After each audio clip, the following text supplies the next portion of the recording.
Today we're building some farms for a colorful future.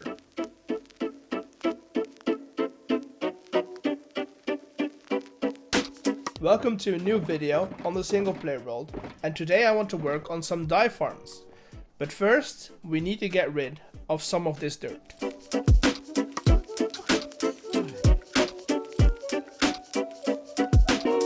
We will change it out for a nice soil texture.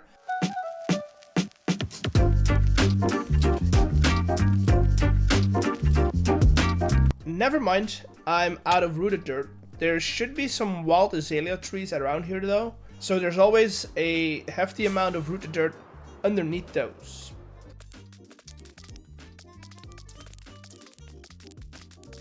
And a couple of stacks later, we should be able to finish up texturing.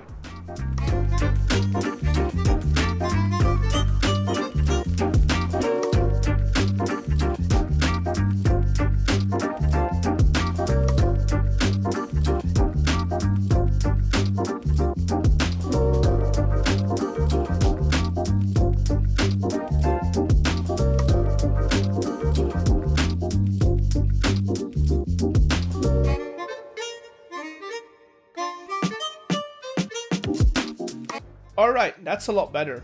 It's the nice dirty texture that I wanted, and if we follow the road and, make some space for some future endeavors, we end up at the river, which is a great segue into the new project.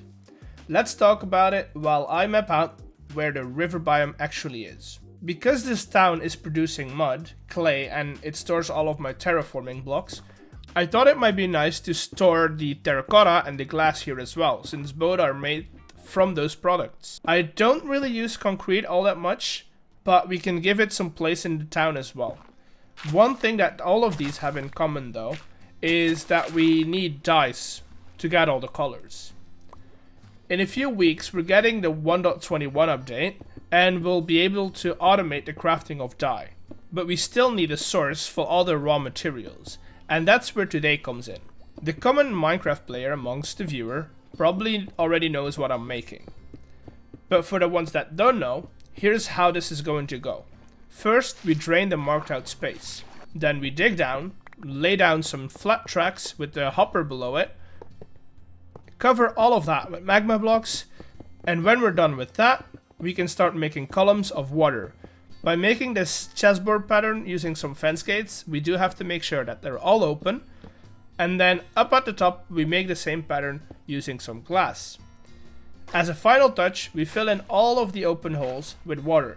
That's the farm for squids. Now to make it efficient, we need to drain this entire river within the spawning distance of the AFK platform. So I guess this is going to be a time lapse.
And now, after a couple of hours of work, it's time to test this farm out. I'm going to stand here for, let's say, an hour, and we'll check back in to see what we get.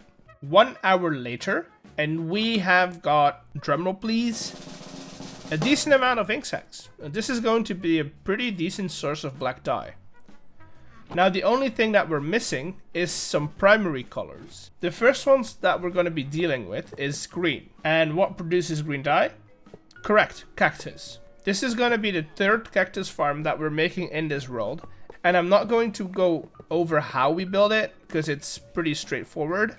But I do want to build it underneath the town so we can load it as much as possible. So step 1 is dig a big hole.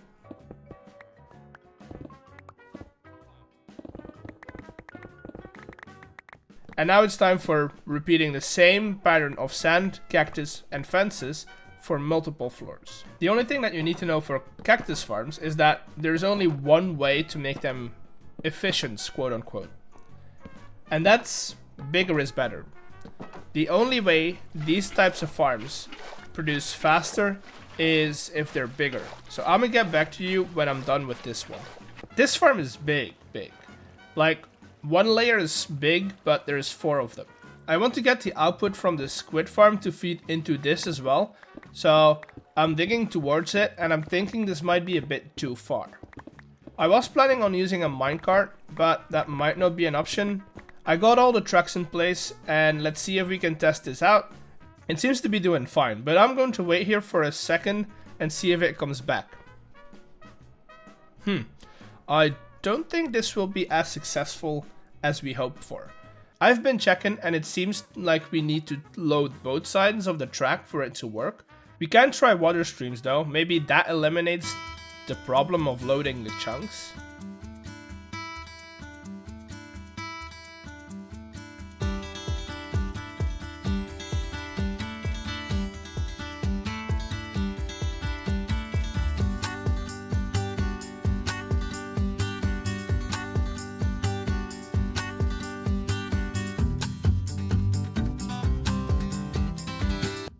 Nope, it does not.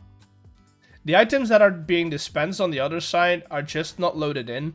When we get closer to them though, they start loading in and then start moving, which isn't the way to go. So let's dismantle everything real quick and just leave some chests for now. If you happen to know how we can make this work, let me know in the comments below. Now, the only thing we need to do is hook up the bone meal output from the wheat farm, which is pretty simple, so I'll probably do that off camera, and then add one smaller farm. It's a basic 2-tall flower farm, but that is going to give us 4 more colors. If we finish up this little thing, we'll have white, black, green, yellow, red, magenta, and pink. And I think I only need to add in blue to make the leftover dyes, but we'll have to wait for that for another couple of weeks. But that is it for the dye factory so far. Once we do get the crafters in game, we can set up a system that makes sure we always have some dye on hand. But for now, I'll just go and hang out in the nether for a bit and do some progress on the hub. And you guys can go subscribe, like, and leave a comment, and I'll see you guys in the next video. Bye!